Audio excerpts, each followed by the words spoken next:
गंगापूर तालुक्यातील तांदुळवाडी घोडेगाव शिवारातील एका शेतकऱ्याची व्यथा सध्या चर्चेचा विषय ठरत आहे.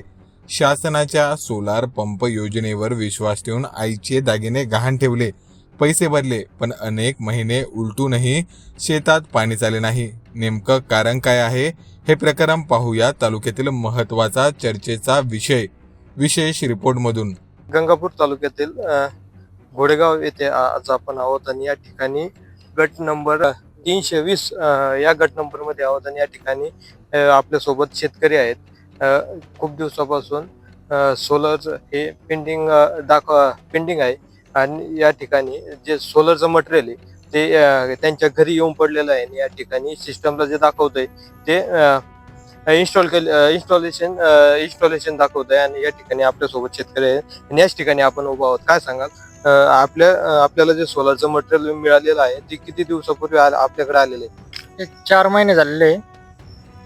ऑनलाईनला तर दाखवते का झालेलं आहे म्हणून सगळं कम्प्लीट. आपल्याकडे सगळं आलेलं आहे पण हेड नाही आलेलं मोटरीचं. आणि फिटिंग तर झालेली ते दाखवते ऑनलाईनला. इथं ते फिटिंग नाही, इथं गड्डा घेऊन ठेवलेलं आहे. याच्यातून आपलं काही नुकसान झालेलं आहे का काय? हा, नुकसान झालेलं आहे ना. आम्ही आईचं सोनं गहाण ठेवलेलं आहे, त्या सोन्याला याद चालू आहे. तिथं पैसे भरलेले आम्ही सोनं गहाण ठेवून. आमचं इथं बागायती जमीन करायची आम्हाला, तर आम्हाला आज नुकसान आहे ना. मग आता याच्यावर विजेचा काही स्रोत आहे का आपल्याकडे? नाही, विजय इथं कुठंच काहीच नाही आजूबाजूला. साधा पोल सुद्धा नाही, तिथून लाईट घेऊन आपण बागायती करू शकतो असं काही. आपल्या सोबत तरुण शेतकऱ्याचे वडील आहेत, ते काय सांगाल आपल्या याच्यामध्ये किती दिवसापासून मटेरियल आणून पडलेलं आहे?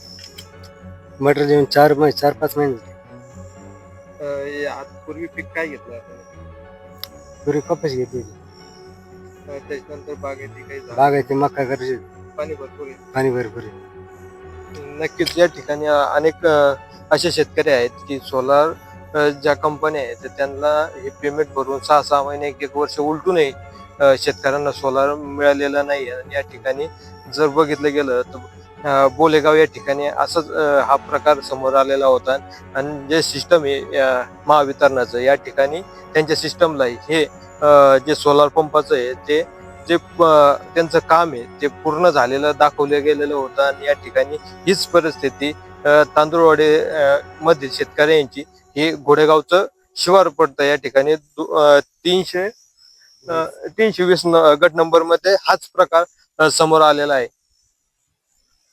शेतकऱ्यांच्या विकासासाठी शासनाकडून विविध योजना राबवल्या जात आहे. त्यामध्ये सोलार पंप योजना ही शेतकऱ्यांसाठी मोठा आधार ठरेल अशी अपेक्षा होती. मात्र प्रत्यक्षात अनेक शेतकरी अजूनही समस्यांच्या गर्तेत अडकलेले दिसत आहे. उन्हाळ्यात पिण्याच्या पाण्याचीही व्यवस्था होऊ शकली नाही.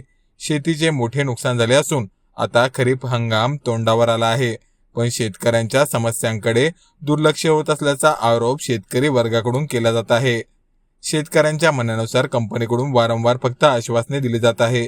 आज येतो उद्या काम करतो असे सांगून वेळ मारून नेली जात असल्याचा गंभीर आरोप करण्यात आला आहे. एकीकडे शेतकऱ्यांच्या विकासाच्या घोषणा तर दुसरीकडे योजनांच्या अंमलबजावणीत होणारा विलंब यामुळे शेतकरी आर्थिक आणि मानसिक संकटात सापडत आहे. आता प्रशासन याकडे गांभीर्याने लक्ष देणार का, हे पाहणे महत्त्वाचे ठरणार आहे.